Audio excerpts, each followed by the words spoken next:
mid-1830s to the mid-1840s, there was a great philosopher, one who was seen as a champion of individualism. He was an essayist, a lecturer, and a poet who wrote in a style known as prose. It didn't rhyme, but it certainly did reason. He was a vigorous thinker and a profound mystic, a man of exquisite feeling combined with stern moral fiber. He moved away from the religious and social beliefs of his contemporaries and was actually booed off the stage on more than one occasion. When asked to sum up his work, he said the central doctrine was the infinitude of the private man. He believed that God and the world are one. And he believed that there was a relationship between our soul and what he called the over-soul. Although he didn't like to be referred to as a transcendentalist, in his delivery of his essay entitled Nature, he formulated and expressed the philosophy and is actually considered to be the leader of that movement. Does anybody know who he is? Ralph Waldo Emerson. So I heard a rumor that his father was a Unitarian Universalist minister, which kind of defaults him into alignment with that. So I thought it might be interesting to use his essay on self-reliance for my quotes in this morning's sharing. We studied Ralph Waldo Emerson extensively during the 7 years that I was in seminary school, and he really is an incredibly interesting and profound individual. So I'd like to start with this quote. To believe your own thought, to believe that what is true for you in your own private heart is true for all men, that is genius. So moving through life with a clear intention about our true purpose for me means experiencing the best that this world has to offer. And finding balance while in the midst of that journey, I believe, evolves us into the spiritual beings that we are. As children, our first idea of God is our parents, because they feed us, they clothe us, they nurture us, and they love us, and they support us. Some of us are fortunate, or maybe unfortunate, to have siblings who influence us. Then we go off to school, and we have teachers and classmates. And we might go on to an institution where we have a college professor. But eventually we wind up in the work world, where our bosses and our co-workers judge us based upon our skill set, our ability to communicate, and to interact with one another. All of these influences affect our beliefs about what is right or wrong. So is it any wonder that somewhere along the way we forget that our own thoughts have any power? As spiritual beings having a human experience, which is what we're doing, finding the balance to discover our soul's purpose is what I really want to talk about this morning. As an ordained metaphysical minister, I believe that one of the most important things we do together is revealing our wholeness through the power of the mind. Peeling back the layers of unbelief that we acquire along the way to conform and fit into society can be one of the most difficult things we do, especially if we or our loved ones are facing health challenges like you were sharing this morning. If our personal or professional relationships aren't working, if our finances are really plummeting, and we haven't got a clue what we want out of life. It's a sign. What was that? Can you still hear me? Oh, it was you. Okay, that was me.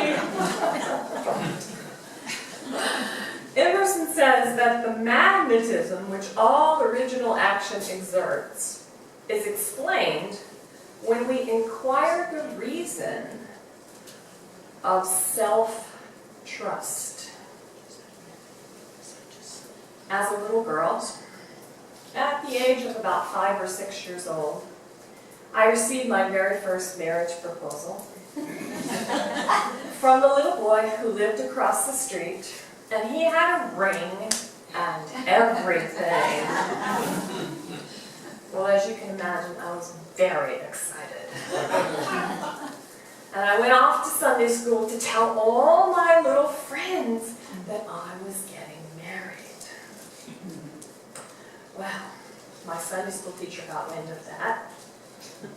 And she came over and she said to me, "You can't marry him because he's going to hell."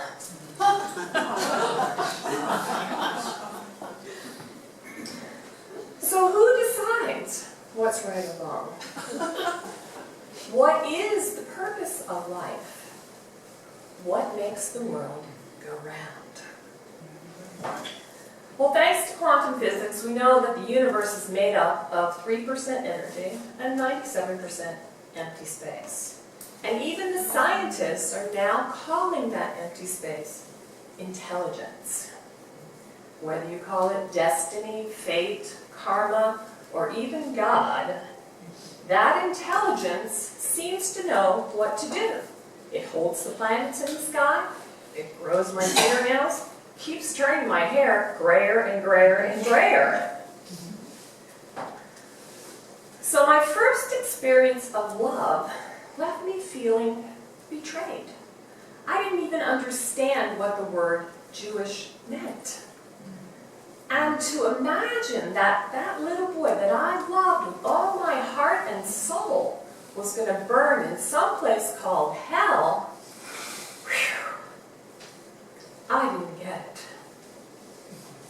So of course I buried my feelings deep down in my subjective beliefs where they could continue to surface throughout my lifetime.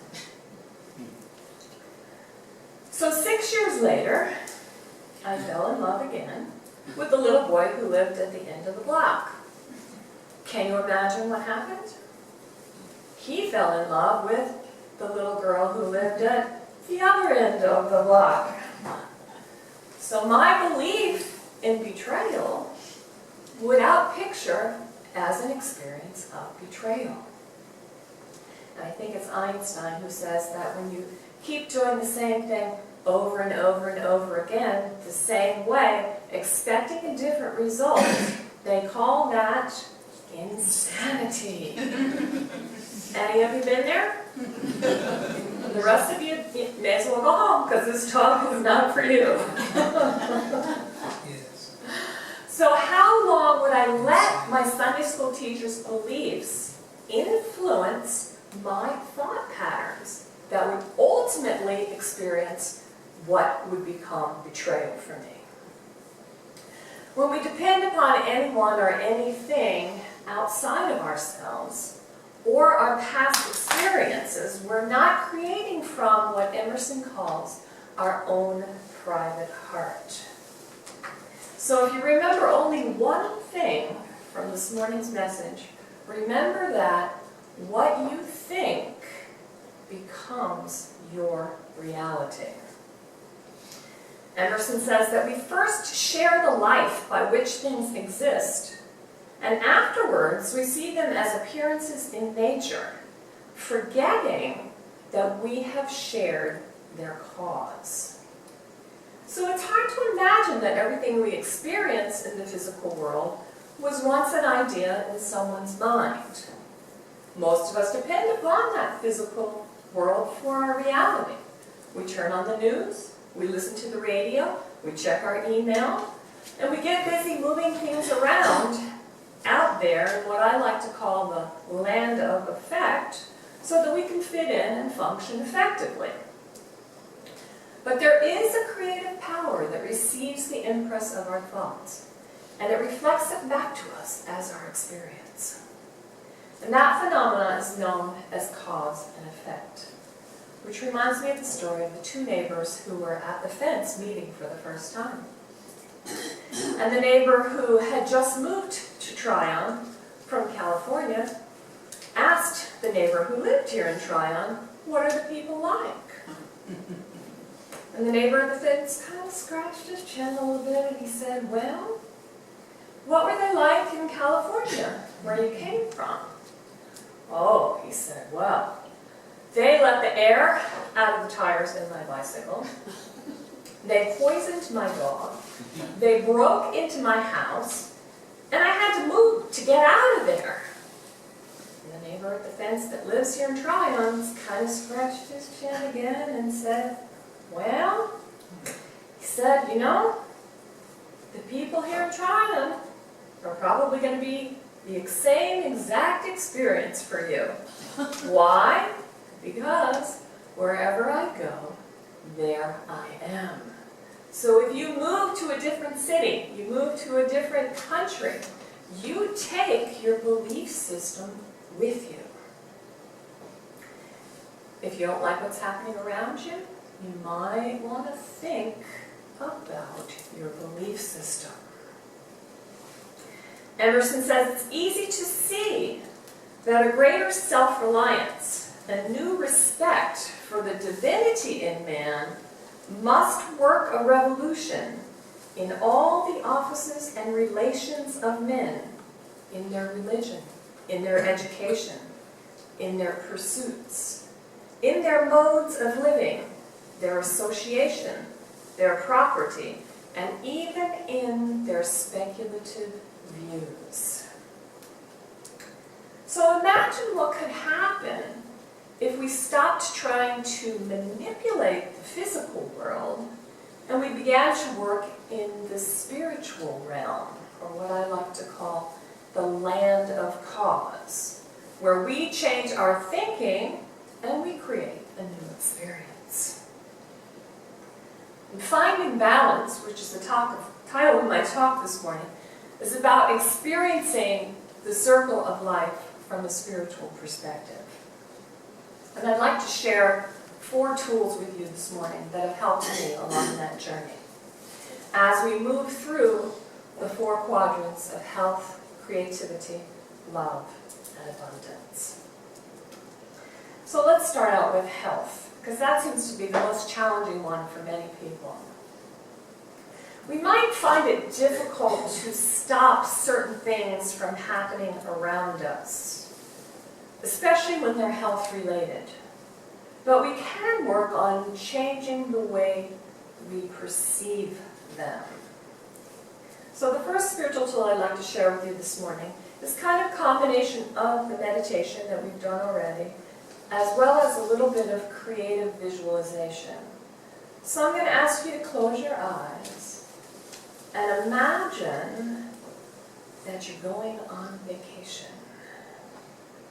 The limousine driver picks you up, stows your luggage in the trunk, off you go to the airport, and you make a split decision to go to New York City because you heard that the Dalai Lama was going to be in Central Park. Off you go, into the wild blue yonder. You step onto the tarmac at the airport and you feel that vibration of the city. The limo driver takes you right up to the entrance to Central Park. You walk by the lake, you hear the birds chirping, the wind is blowing, the sun is shining, and sure enough, you see the Dalai Lama. You sit down on a bench, and he's practicing meditation. You listen to the tone of his voice, you relax your body, your mind, your spirit, and you start to smell something interesting. And then you hear this noise. Clankety-clank, clankety-clank, clankety-clank. You know you're not supposed to open your eyes during meditation, but you can't help it. You open your eyes, and you see the Dalai Lama, and he's coming right towards you. And you get excited because you think he's going to give you some pointers about how to meditate more effectively. And he walks right by you. Open your eyes and come back to me. Where did you go in your consciousness?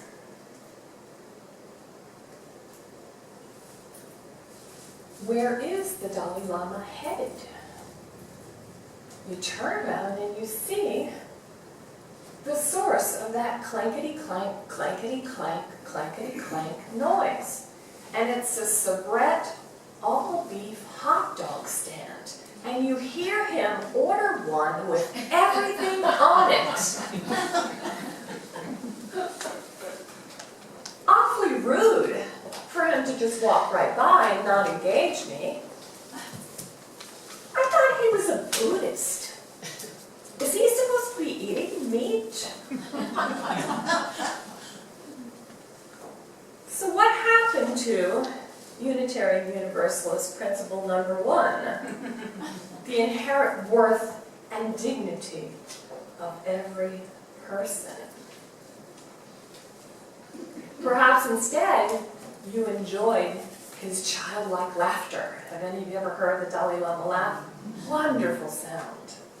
When you experience pleasure, your body releases this incredible thing called endorphins.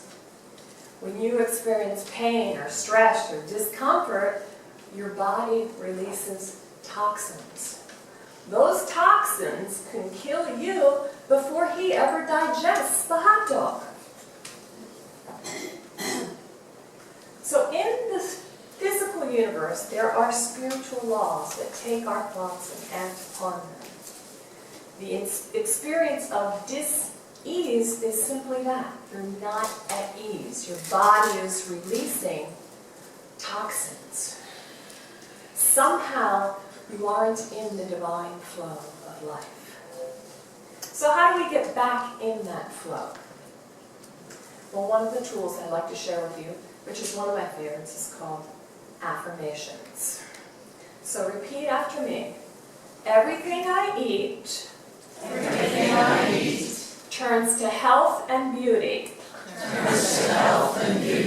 Especially chocolate.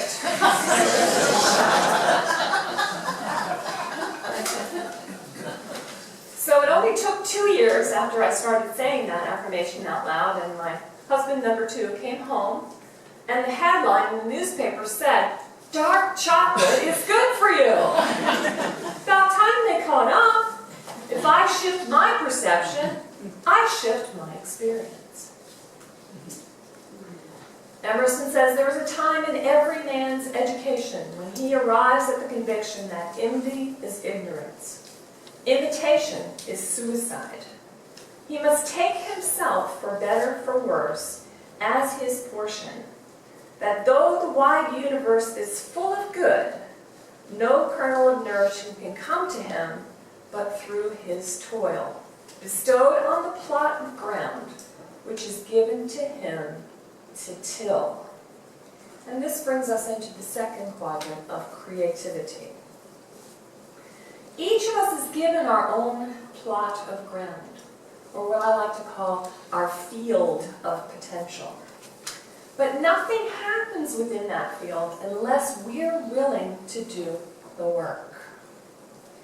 So imagine with me for a moment that the wide universe full of good is like a giant pizza pie in the sky. You'll soon learn that I'm a foodie. And the chef is standing by with every topping you can imagine.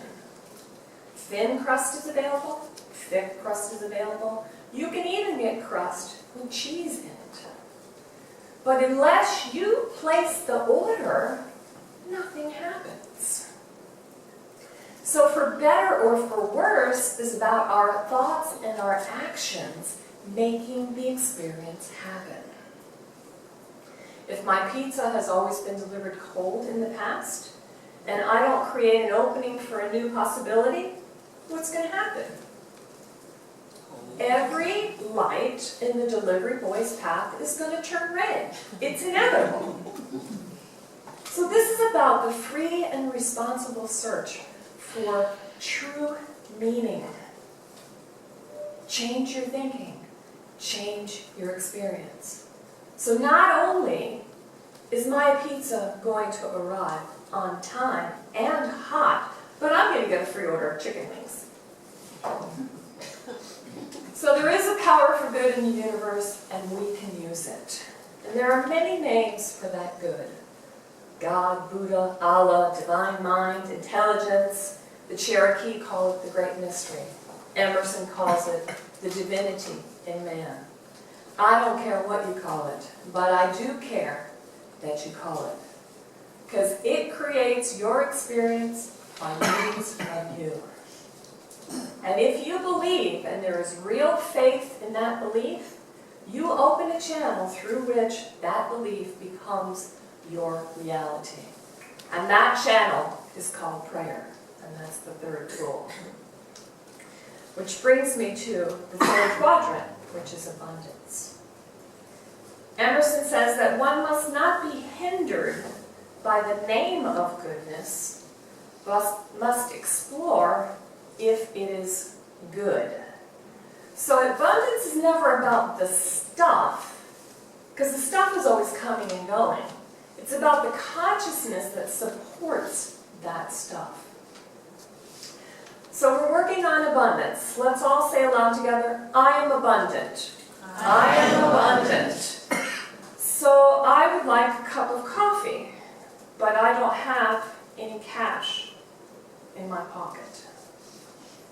So how am I going to manifest that cup of coffee when I don't have any money to support it in my pocket? Let's affirm again together aloud. I am abundant. So I'm creating a new mental equivalent through those affirmations for something different to move into my experience. So let's imagine a different way the coffee can show up. How about if you're the millionth customer who crosses the threshold at the restaurant?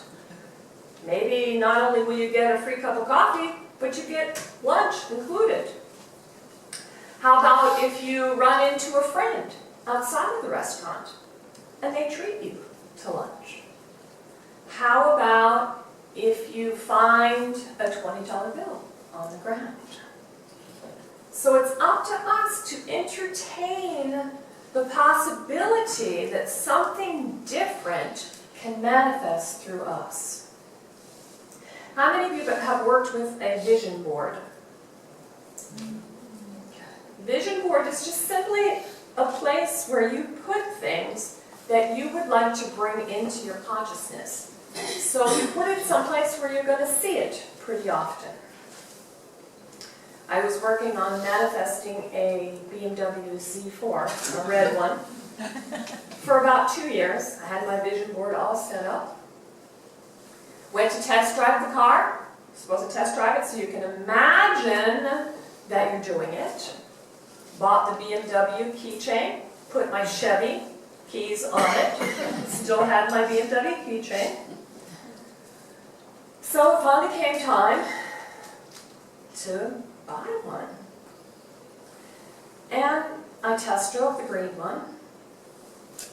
I test drove the brown one. And I went home in the blue one. I had already test driven the red one also, but I went home with the blue one. So when I got home, I looked at the vision board, and I remembered the salesman had told me that they were going to throw in this wind blocker that goes behind the seats to keep the wind from coming in, and that was a $600 value and no extra charge for that. And, okay, great, beautiful. So when I went to get the picture of the car at the Chevy dealership, they no longer give you books anymore because everything's online. The only book they had was the one for the accessories. And what do you think was on the front of that book? A blue BMW with the windscreen. So the universe is always ready to give you the gift. It's up to you to open the channel so it can move in. So how do I attract a red BMW if I'm in a blue BMW consciousness? I have every confidence that when my consciousness is right, the red one will show up.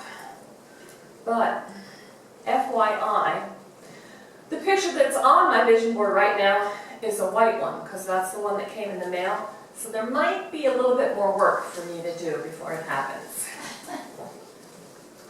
Which brings me to the last quadrant, which is love. So at the age of 34, I finally decided to take the plunge and get married. Can you imagine what happened? 6 months later, my husband committed adultery. Is that good? Is that bad? After a rather colorful divorce, in a state of desperation, I crashed through the double doors at the Center for Spiritual Living in Fort Lauderdale, and I am now an ordained metaphysical minister as a result of that journey. So when I got there, I signed up for the first available class. What do you think it was on? Relationships. So spiritual growth isn't always easy. After 7 years in seminary, when I decided to go out and start laying the groundwork for my own ministry, I bought the property here in Lake Lore. And my biological father released me from his responsibility. My biological mother disinherited me. And my biological brother told me to call him when I got back to the planet. Emerson says, to be misunderstood is to be great. Copernicus, Newton, Galileo, and even Jesus were all misunderstood. So love for me is about what's discovering in my own private heart and believing that that is true for everyone, and not just talking the talk, but walking the walk. So what makes the world go round? Discovering our soul's purpose. Who decides what is right or wrong? We do. What is the purpose of life? To live. And in closing, I'd like to share one of Emerson's most famous quotes. Whosoever would be a man, I would say woman, of course, must be a nonconformist. With consistency, a great soul simply has nothing to do. Thank you, and namaste.